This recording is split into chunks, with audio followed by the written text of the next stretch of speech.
പ്രിയപ്പെട്ട സ്ഥാനാർത്ഥി സുനിൽകുമാർ നിങ്ങളെ സമ്മേളനത്തിൽ സംസാരിക്കും. അപ്പോൾ ഞാൻ വന്നത് നിങ്ങൾക്ക് എല്ലാവർക്കും അറിയാം.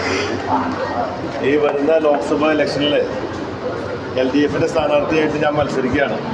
ഞാൻ പറഞ്ഞു കേൾക്കല്ലേ? അപ്പോൾ ഈ തെരഞ്ഞെടുപ്പിൽ എനിക്ക് വോട്ട് ചെയ്യണമെന്ന് അഭ്യർത്ഥിക്കാൻ വേണ്ടിയാണ് ഞാൻ ഇവിടെ വന്നിരിക്കുന്നത്. 2006 മുതൽ ഞാൻ കേരള നിയമസഭയിലെ മെമ്പറായി MLA ആയിട്ട് പ്രവർത്തിക്കാൻ അവസരം ഉണ്ടായിരുന്നു. 2006 ചേർപ്പ് MLA ആയിരുന്നു. 2011-16 കാലത്ത് അയ്യപ്പമംഗലം MLA ആയിരുന്നു.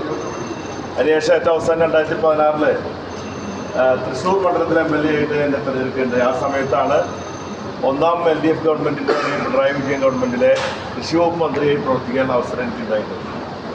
ആ സമയത്തൊക്കെ ചിലപ്പോൾ നിങ്ങൾക്ക് എന്നെ കണ്ടുപരിചയമുണ്ടാവും. ഏതായാലും ഈ തെരഞ്ഞെടുപ്പിൽ എന്നെ ഇടതുപക്ഷ ജനാധിപത്യ മുന്നണി ഇവിടെ സ്ഥാനാർത്ഥിയായി മത്സരിപ്പിക്കുകയാണ്. ഈ തെരഞ്ഞെടുപ്പിൻ്റെ പ്രാധാന്യം ഞാൻ നിങ്ങളോട് വളരെ വിശദമായിട്ട് പറയാൻ ഉദ്ദേശിക്കുന്നില്ല. കാരണം ഒരു വേദിയിൽ രാഷ്ട്രീയമായൊരു വിശദീകരണം നൽകുന്നത് ഉചിതമായിരിക്കില്ല എന്നെനിക്കറിയാവുന്നതുകൊണ്ട് ഞാനത് പറയാൻ ഉദ്ദേശിക്കുന്നില്ല.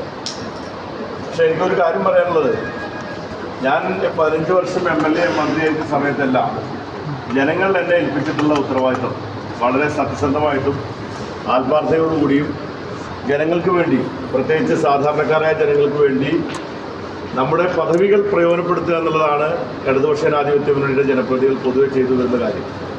ആ കാര്യം തന്നെയാണ് ഞാൻ MLA ആയിരിക്കുമ്പോഴും, ഭരണകക്ഷി MLA ആയിരിക്കുമ്പോഴും, പ്രതിപക്ഷത്തെ MLA ആയിരിക്കുമ്പോഴും, പിന്നീട് മന്ത്രിയായിരിക്കുന്ന ഘട്ടത്തിലെല്ലാം ജനങ്ങൾക്ക് വേണ്ടി പ്രവർത്തിക്കുക എന്നുള്ള ഒരു രീതിയാണ്, പ്രവർത്തന രീതിയാണ് ഞങ്ങളൊക്കെ അവലംബിച്ച് വരാറുള്ളത്.